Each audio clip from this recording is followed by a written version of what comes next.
Bonjour à toutes, bonjour à tous, bienvenue dans cette émission en direct du Parlement européen proposée par Scanner. Je suis Robin Dozo et aujourd'hui on va parler d'un sujet essentiel par rapport aux jeunes. Vous êtes peut-être comme moi, comme nous, ici sur ce plateau, des jeunes bourrés d'idées, des idées plein la tête et donc vous avez le pouvoir de façonner l'avenir de l'Europe, rien que ça.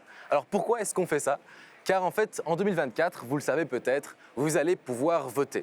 Il y a énormément de primo-votants, c'est-à-dire des personnes qui voteront pour la première fois en 2024, car le droit de vote sera autorisé à partir de 16 ans pour les élections européennes. Quels sont les sujets pour lesquels on peut voter?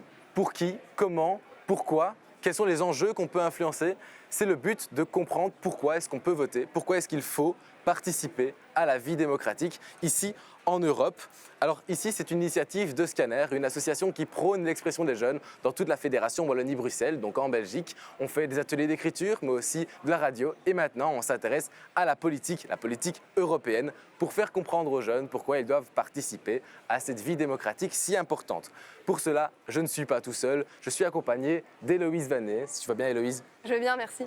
Écoute, toi, tu seras là plutôt pour aborder des sujets sensibles aux jeunes. Tu iras des jeunes vers les politiques. Donc, Héloïse sera là pour aborder des préoccupations, des aspirations des jeunes et voir comment ici en Europe on peut faire changer les choses. Je suis aussi avec Corentin Melchior. Tu vas bien, Corentin? Très bien, merci. Toi, ce sera un peu plus précis, plus technique, puisque tu vas aborder des sujets qui sont plutôt de l'Europe vers les jeunes, voir comment l'Europe, l'Union européenne, peut influencer notre vie de tous les jours. Bref, aujourd'hui, on aborde un sujet qui est essentiel pour la jeunesse, étant donné que c'est un enjeu majeur du XXIe siècle. Il s'agit évidemment de l'écologie. Pourquoi le sujet est capital? Je crois que je n'ai pas besoin de le rappeler. On peut penser au réchauffement climatique, à toutes ces entreprises qui polluent, même ici au sein de l'Union européenne. Donc un sujet qui touche tout le monde. Aurons-nous la possibilité d'inverser la tendance? Sommes-nous en train de compromettre notre avenir? C'est des questions que nous nous posons aujourd'hui en compagnie d'un invité, car je ne suis pas non plus accompagné que de mes deux chroniqueurs. Ici, on a à chaque émission une personne, un invité, un député européen ou une députée européenne. Et aujourd'hui, en l'occurrence, c'est Max Orville. Bonjour Max Orville. Bonjour à vous, bonjour à vos téléspectateurs et des téléspectatrices. Et nous allons essayer ensemble de pouvoir éclairer nos jeunes pour leur choix à venir, choix crucial, le 9 juin. Vous êtes heureux de participer à une émission qui est faite par les jeunes et du coup pour les jeunes aussi? Oui, c'est l'objet de la confidence que je vous ai faite. Dans une autre vie, j'étais enseignant, formateur, éducateur et donc la jeunesse, je crois que je les ai côtoyés pendant plus de 40 ans. Je connais un petit peu leurs problématiques et je vais tenter de pouvoir les rassurer. Tant mieux, super. Écoutez, au lieu de vous laisser vous présenter plus complètement, on fait subir à chaque invité un petit test. Subir, le mot est bon, subir. Oui, c'est un texte en fait à trous que vous allez devoir compléter. Je lis le début de la phrase et vous complétez par une réponse très courte. La première phrase est assez simple, vous le verrez. Je m'appelle Max Orville. Ça va, jusque-là on y est. Au Parlement européen, ma fonction actuelle c'est? Ma fonction est d'être eurodéputé. Je siège dans plusieurs commissions. Commission emploi, affaires sociales, commission environnement, commission affaires constitutionnelles et j'exerce aussi une mission de premier vice-président de la délégation Afrique, Caraïbes, Pacifique parce que l'Union européenne établit des partenariats avec ces continents. La commission environnement, du coup, qui nous intéressera pas mal aujourd'hui puisque notre sujet, c'est l'écologie. Je suis député depuis? Je suis député depuis le 6 juin 2022. Ça fait donc à peu près 1 an et demi. Ok. Mon parti au sein de l'Union européenne, c'est? Mon parti au sein de l'Union européenne, c'est Renew Europe, groupe centriste et central. Donc, si je devais résumer son orientation politique, ce serait? Centriste. Voilà, super, on avait déjà la réponse. Mon parti et moi, nous luttons particulièrement pour et contre. Alors, nous luttons déjà pour l'avenir de nos jeunes, justement. Le parti Renew Europe, notre groupe, qu'il soit français ou plus largement Renew Europe, nous avons fait de belles avancées pour les jeunes. Comme vous l'avez dit, les jeunes ne s'expriment pas. Oui. On ne les entend pas beaucoup. Et donc, nous avons choisi d'être leurs défenseurs. Et donc, contre? Contre quoi? Votre parti, avec vous, vous luttez particulièrement contre? Contre les extrêmes, contre les démagogues. D'accord. Contre tous ceux qui, même s'ils se targuent d'écologie parfois, ne sont pas forcément les meilleurs défenseurs de l'écologie. Si je pouvais faire voter une directive là maintenant, ce serait? de mobiliser et d'intéresser davantage nos jeunes par peut-être la possibilité pour les jeunes d'être sollicités via des référendums citoyens pour qu'ils puissent exprimer ce qu'ils souhaitent. Ça ne veut pas dire que forcément ce qu'ils souhaitent serait appliqué, mais au moins que nous sachions d'une manière très claire leurs préoccupations, leurs désirs, leur envie d'une nature plus vertueuse, mais en même temps une nature qui permette de, comment dirais-je, de s'occuper aussi des gens, de la pauvreté et de ne pas rester uniquement dans l'abstraction. Comprendre les jeunes, c'est un peu justement le but de notre association, de comprendre comment on se sent, comment nous nous sentons, nous les jeunes, et faire après porter notre voix, notamment ici au niveau politique. J'ai une dernière phrase de ce texte à trous. Du coup, la place de la jeunesse dans la politique européenne, c'est... Elle est pour l'instant bien prise en compte par notre groupe Renew, mais il reste encore beaucoup à faire. On l'a dit, aujourd'hui on parle d'écologie en Europe et quoi de mieux pour parler des jeunes et de ce souci qui nous préoccupe tous, l'environnement, que d'écouter leurs propres témoignages. Ici, nous avons été prendre différents extraits de textes disponibles sur notre site internet scanner.be. Donc ce sont des textes qui ont été produits lors d'ateliers d'écriture. Nous nous sommes concentrés ici sur les ressentis des jeunes à propos de l'écologie. Je vous invite ici à écouter les témoignages que je vais vous lire et à y réagir ensuite. Antoine, 17 ans, explique que quand on pense à l'écologie, on peut facilement se dire que sans argent, on n'en serait pas là. Et que nos projets d'action contre le réchauffement climatique auraient la possibilité de se réaliser beaucoup plus rapidement. En effet, on dit que ceux qui sont au pouvoir n'ont d'intérêt que pour l'économie et ne la mettront jamais en péril pour sauver notre belle planète. Ensuite, Florian, 17 ans, dit que respecter notre planète, sensibiliser le monde, c'est bien, mais il faut les moyens. Il se demande, les politiques appliquées ne manquent-elles pas de réalisme, d'envergure, de créativité ? Après avoir entendu ces premiers témoignages, avez-vous déjà une première réaction globale, quelque chose à dire à ces jeunes ? Oui.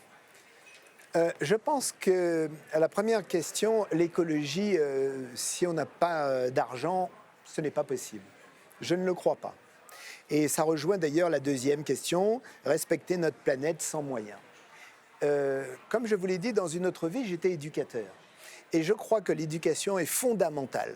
Elle est fondamentale parce que c'est par le savoir, le savoir-faire et le savoir-être qu'on peut avoir une écologie responsable. Je veux dire par là, les choses doivent être très claires. Vous avez une canette de coca, allez, on la balance en voiture par la fenêtre.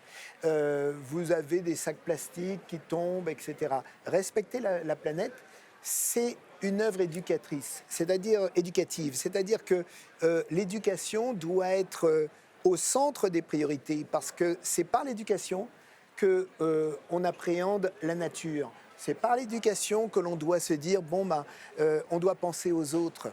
Je reviens par exemple de Mayotte, région ultra-périphérique, qui souffre aujourd'hui d'une ressource qui manque, c'est l'eau. Il n'y a pas d'eau. C'est pas que il n'y a pas d'eau. Alors donc on a l'Europe, l'Union européenne et les autres pays et la France. On a donc dit face à ces coupures d'eau qui durent 4 jours par semaine, on a donc décidé de leur donner des bouteilles en plastique, ce qui est très positif. Mais maintenant nous avons créé un autre problème, c'est que toutes ces bouteilles, ce sont des déchets.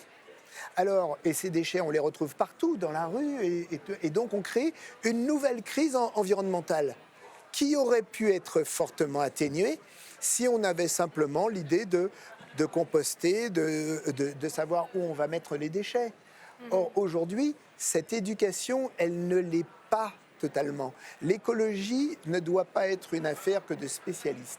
L'écologie, c'est je pourrais dire, c'est un principe de vie, tout comme l'eau. On doit apprendre à respecter l'autre. Lorsqu'on met des déchets, on ne respecte pas autrui. Donc, l'Union européenne va faire des directives.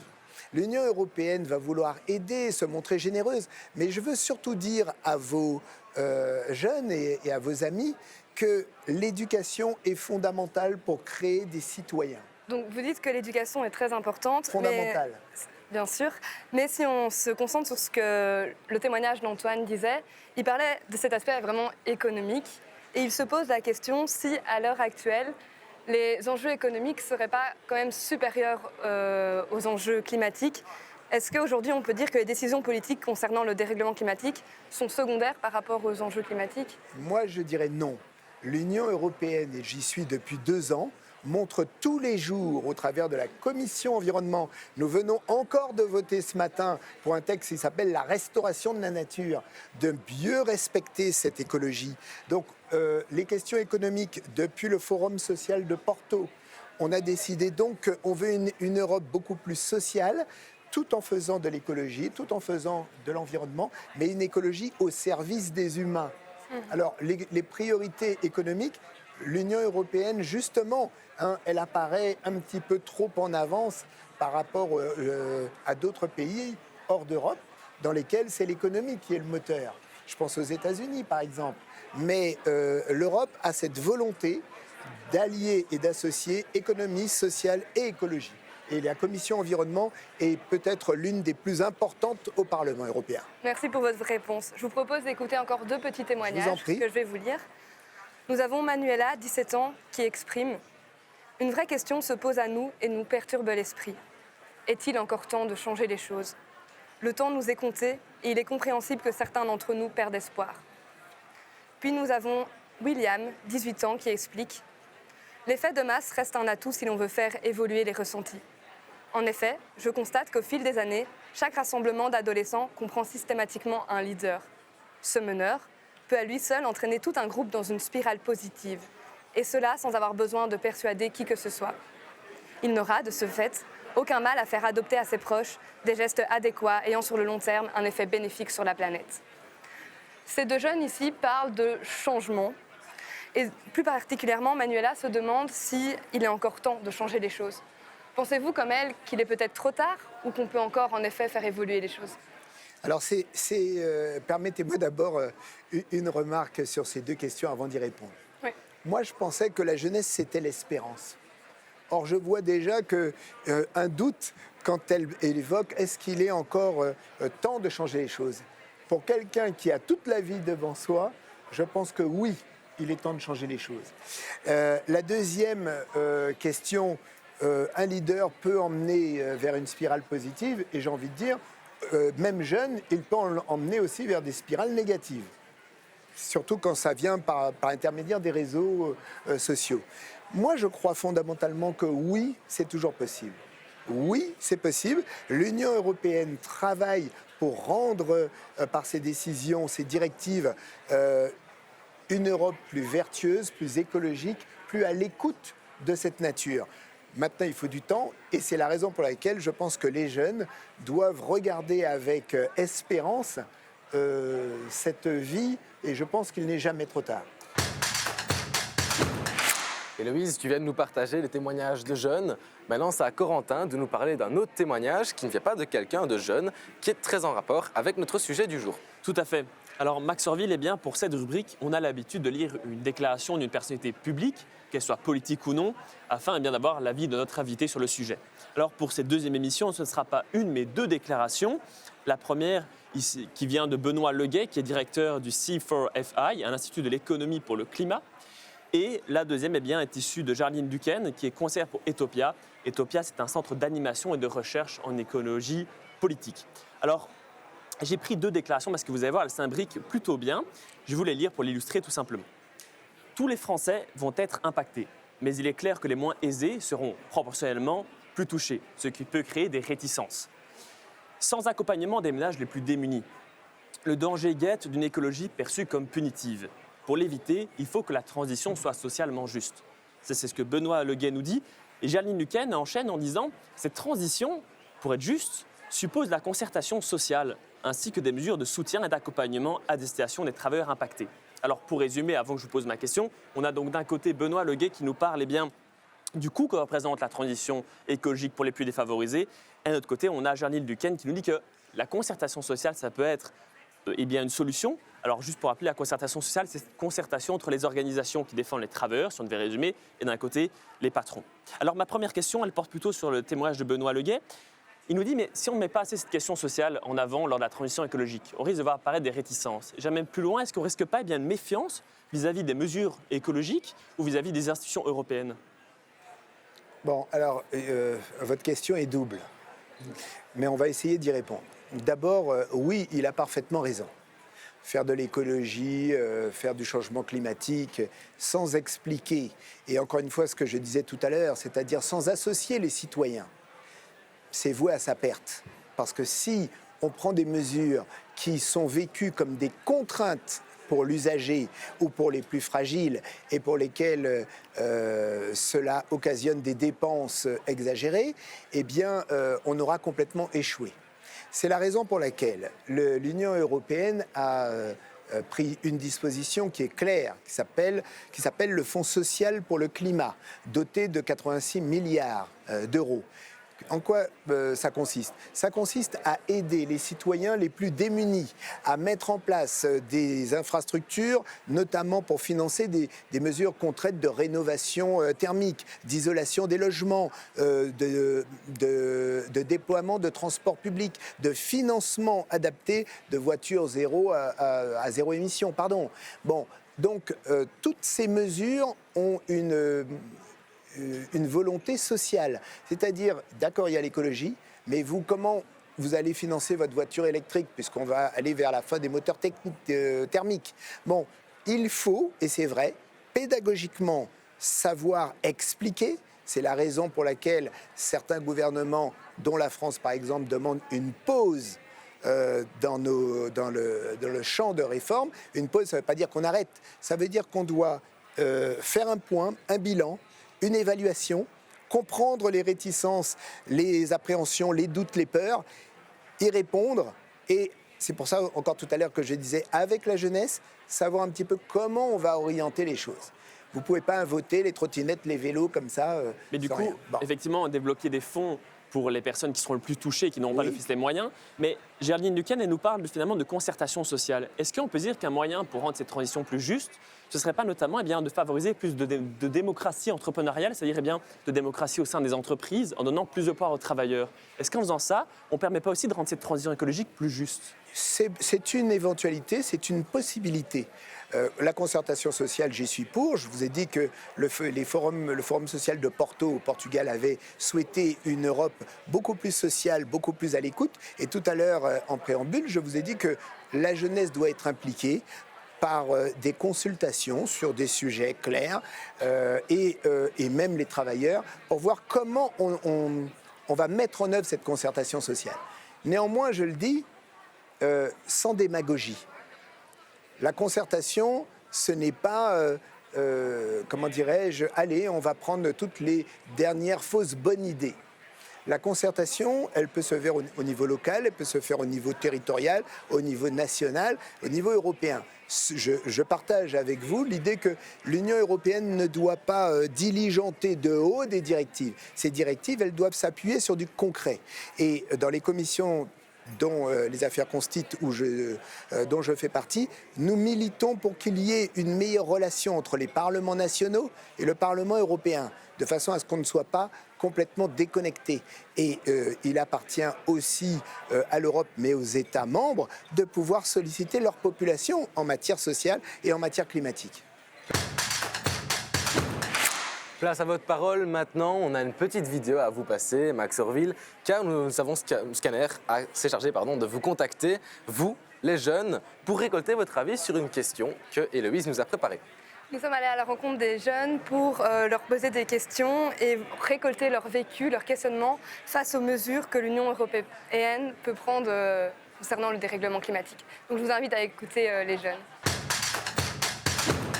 Alors ma question, ce serait, pensez-vous que la Belgique mobilise suffisamment de fonds pour l'écologie ou pas suffisamment?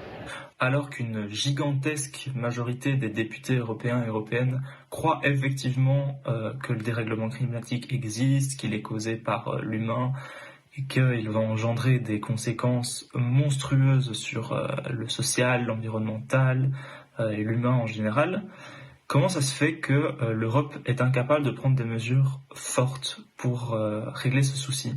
Pourquoi est-ce que finalement la volonté politique elle n'est pas là? Enfin, on nous parle toujours des petits gestes qu'on peut faire chez soi, enfin, qui peuvent être au quotidien, mais ont-ils vraiment un impact sur l'écologie ou pas du tout en fait? Pensez-vous qu'il est encore temps d'inverser la cadence et de vraiment sauver l'écologie, ou est-ce qu'il est déjà trop tard?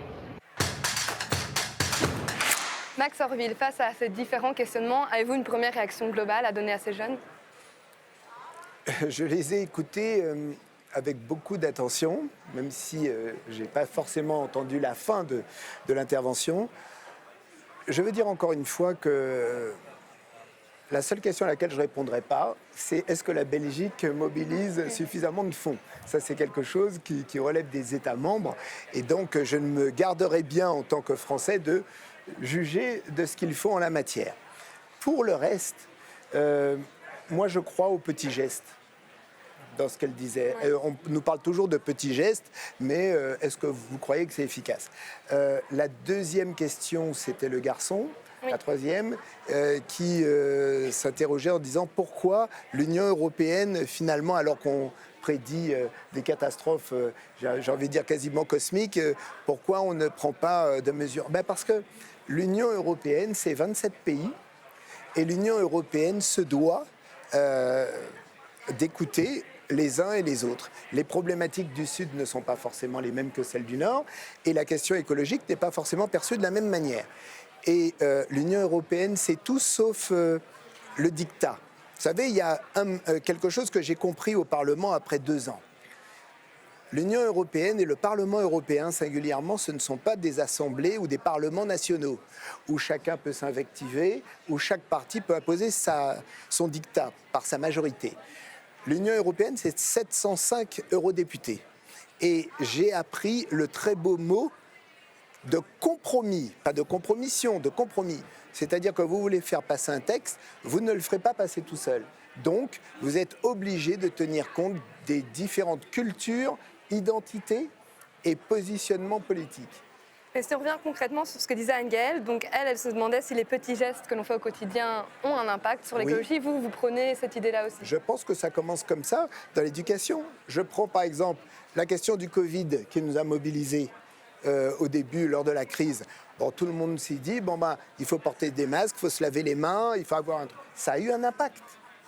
Après, si on regarde le rapport du GIEC, en 2019, 79% des émissions à effet de serre mondiales provenaient des secteurs de l'énergie, de l'industrie, des transports et du bâtiment. Oui. Quand on voit ces chiffres, on se rend quand même compte que nos petits gestes, oui, ont peut-être un impact, mais qu'il faudrait peut-être des lois plus générales, plus grandes sur ces entreprises. Tout à fait. Et je crois que l'Union européenne y travaille, puisque, comme je vous l'ai dit, les entreprises vont être soumises à, un certain nombre de directives pour améliorer ou pour même diminuer le problème comment on appelle ça? La neutralité carbone, c'est-à-dire d'être effectivement plus vertueux.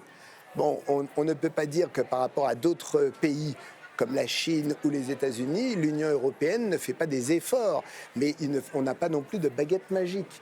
On est en train de travailler pour améliorer cela. Ça, nous sommes totalement d'accord. Quand je parlais des petits gestes, je parlais de monsieur tout le monde. Maintenant, je suis bien conscient également qu'il y a un certain nombre d'entreprises, il y a effectivement un certain nombre d'usines qui polluent et pour lesquelles nous sommes en train de travailler là-dessus.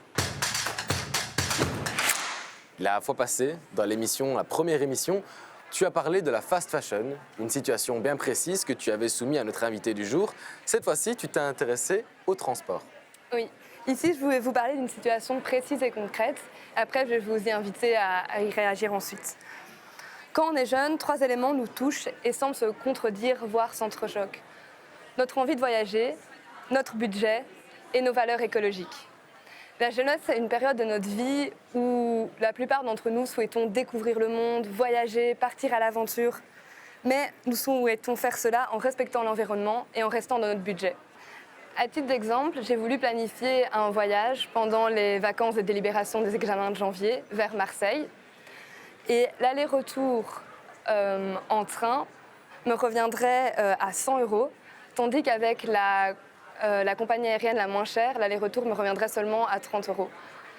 On peut donc se demander comment l'Union européenne pourrait agir de manière concrète afin de renverser cette tendance de prix et favoriser les transports plus verts, comme le train par exemple. Alors, spontanément, moi, je pense au programme Discover EU, qui permet normalement aux jeunes de 18 ans, ou à peu près, afin de pouvoir effectivement se déplacer en train et découvrir l'Europe.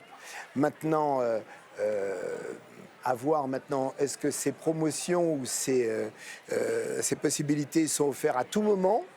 Ça, je pense que c'est quelque chose que l'on pourrait effectivement étudier. Mais je pense à ça spontanément. Il y a le train. Là, vous me dites qu'en avion, c'est moins cher. La logique, ça serait d'aller en avion. Bon, mais ça aura un impact écologique. C'est évident. Ben, cela signifie tout simplement que nous devons encore travailler, les députés, pour pouvoir être plus compétitifs et de mieux respecter effectivement l'écologie. C'est un très bon exemple que vous donnez, que je pourrais relayer le moment venu en commission pour pouvoir avancer là-dessus. Max Orville, est-ce que vous aimez jouer? Allons-y. Ok, on va un peu retourner en enfance. Un jeu qu'on connaissait bien. Moi, j'étais très nul, je l'avais déjà dit la fois passée. C'était le jeu du ni oui ni non. Ici, ça va être complètement l'inverse avec Corentin. Eh bien oui, Max Orville, parce qu'on va jouer. Alors on va jouer quand même sérieusement. Je vais vous poser une quinzaine de questions, diverses et variées, et vous ne pouvez répondre que par oui ou par non. Alors, je suis sympathique, je vous laisse un joker. Vous avez droit à un jeu passe que vous pouvez utiliser qu'une fois sur les 15 questions. Alors, pas de stress, normalement vous avez bien le temps parce que vous avez 2 minutes pour 15 questions. Néanmoins, on fera bien attention au chrono ainsi qu'à vos réponses. Est-ce que vous pouvez directement donner les réponses? Est-ce que vous êtes prêts? C'est parti.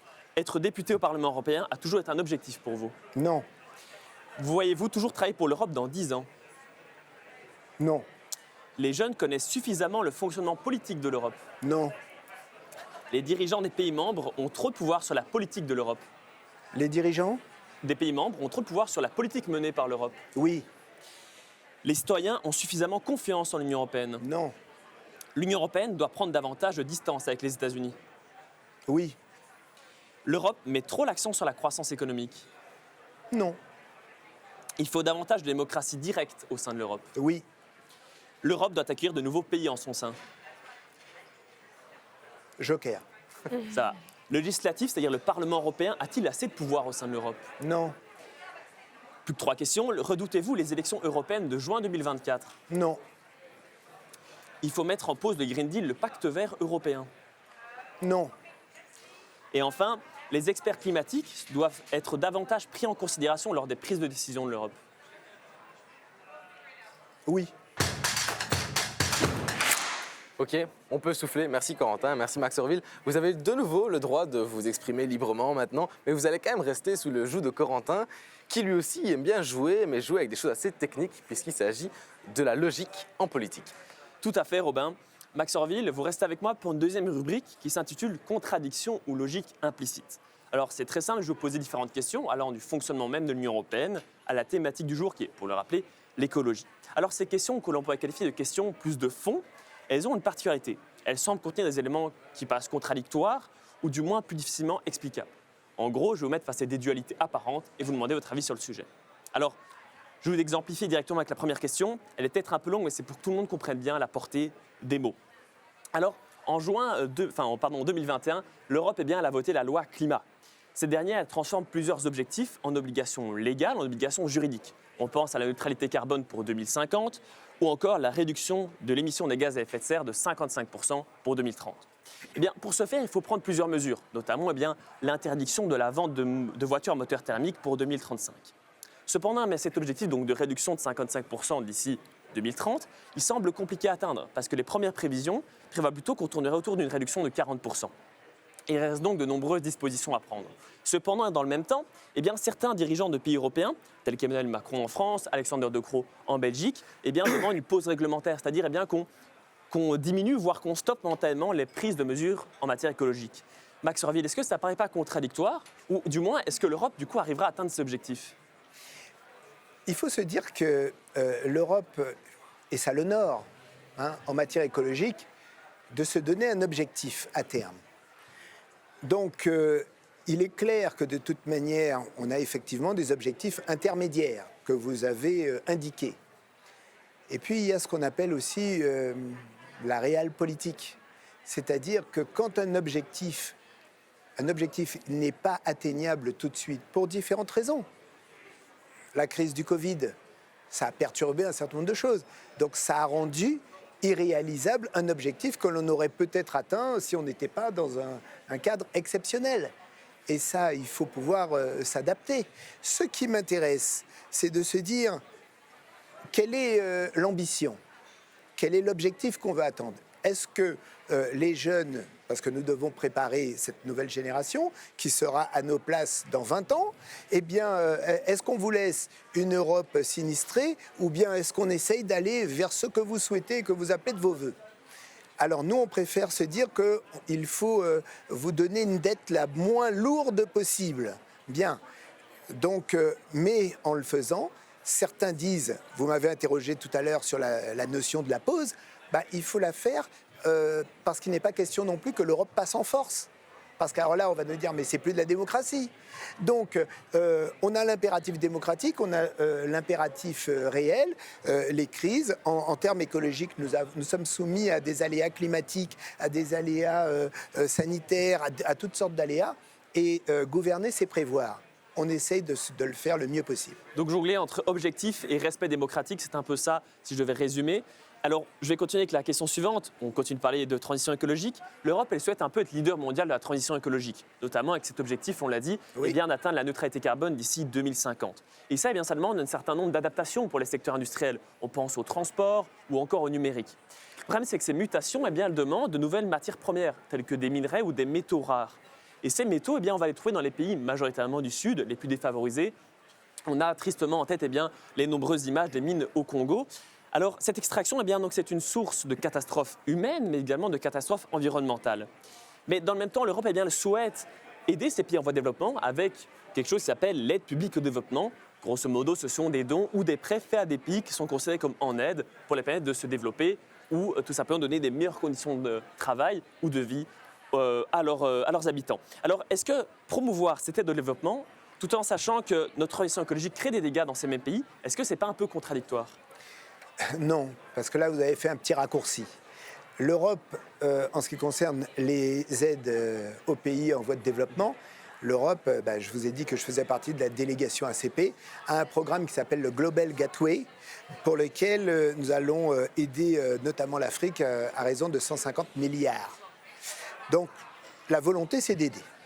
La deuxième chose que vous dites, ces extractions, l'Europe veut les faire en respectant les normes environnementales et surtout, et ça honore l'Europe, en tenant compte des populations. Il n'est plus question de venir, et celui qui vous parle a vécu 6 ans au Congo. Donc je connais un peu l'Afrique. Donc nous sommes sortis de cette logique coloniale dans laquelle on pouvait y voir, et les Africains nous l'ont reproché pendant longtemps, pour une politique beaucoup plus vertueuse que j'appelle une politique partenariale. L'Afrique a besoin de nous. Nous avons besoin d'échanger aussi avec l'Afrique parce que, comme vous l'avez dit, nous avons besoin de ces minerais critiques. Mais la volonté de l'Union européenne, c'est désormais de tenir compte de 2 facteurs, les normes environnementales d'extraction, etc., et surtout le consentement des populations. Alors, vous parlez de mondialisation. Peut-être juste une petite dernière question assez rapide. L'urgence climatique se fait bien présente, mais dans le même temps, on continue de miser sur la croissance économique en disant qu'il y a une croissance dite verte qui est possible, c'est-à-dire on continue de croître tout en réduisant nos impacts sur l'écologie, sur l'environnement. Mais ça, certains experts disent que ce n'est pas tenable, ce n'est pas efficace à long terme. Est-ce que, si l'Europe se veut vraiment leader mondial de la transition écologique, est-ce qu'une solution, ça ne peut pas être la décroissance, en tout cas momentanément ? Encore une fois, les objectifs doivent demeurer les mêmes. Moi, je suis fier d'être dans un Parlement européen, une Union européenne qui a les objectifs que l'on s'est donnés. Maintenant, il faut les adapter. Alors, on reconnaît des difficultés. Ça peut être une pause, ça ne me dérange pas, encore une fois, pour faire des rapports d'étape et savoir où on en est et ce que l'on veut. Mais le recul n'est plus possible. Si on veut justement protéger notre jeunesse, leur permettre de vivre dans un monde plus vertueux, plus écologique, eh bien, il faudra qu'on avance. Et il leur appartiendra de le faire. Et c'est l'une des raisons pour lesquelles je dis, moi, je félicite tous les jeunes qui ont envie de s'emparer de ces sujets et que nous, Union européenne, nous ayons la possibilité de les entendre et de les écouter. Voilà. On arrive tout doucement déjà à la fin de cette émission. Je vais juste laisser Héloïse nous lire quelques lignes, quelques belles lignes, après cette émission qui était déjà bien remplie. Tout à fait. Je vais vous lire le texte d'Asia, 22 ans, intitulé Écologie. Ce texte est disponible sur notre site scanner.be. Écologie. Tu es, de par ta définition, l'interaction des êtres vivants. Interaction ? Est-ce vraiment le bon terme ? Je trouve que depuis un moment, nous ne sommes plus seulement en interaction, mais en interminable querelle. Nous nous disputons des bouts de terre, de royaumes, de richesses, pour au final, quelques années plus tard, se retrouver au même endroit. Alors est-ce que cela en vaut réellement la peine ? Je ne vous dirai pas de vous aimer les uns les autres. Oh non, cette phrase est beaucoup trop bateau. Soyez juste conscients que nous nous disputons pour des futilités. La vie est bien trop courte, et on le voit d'autant plus de nos jours. Des feux de forêt interminables, des températures inhabituelles, des animaux en danger. Voilà la conséquence de nos actes, de nos querelles et de notre égoïsme. L'humain n'est pas le seul être vivant sur Terre. Nos amis les animaux y vivent aussi. Ils contribuent au bon fonctionnement de celle-ci. Et nous les remercions comment ? En détruisant leurs habitats, leurs maisons, leur avenir. Alors, si je devais corriger cette définition, je dirais que l'écologie est une entraide permanente entre les humains et les animaux pour maintenir un équilibre vivable et agréable pour tous. Merci Héloïse pour ces lignes qui terminent notre émission. Merci Max Orville pour toutes ces informations. Est-ce que je peux dire un mot ? Bien sûr, allez-y. Je voudrais réagir parce qu'on n'a pas fait réagir cette fois-ci. D'accord, un à dernier Héloïse. petit mot. alors. Mauvais point. Dernier petit mot. Eh bien, je vais vous terminer sur cette note-là. Héloïse vient de dire « aimons-nous les uns les autres ». C'est une phrase peut-être bateau qui date de 2000 ans. Eh bien, depuis 2000 ans, elle n'est pas mise en place. Et elle concerne l'écologie.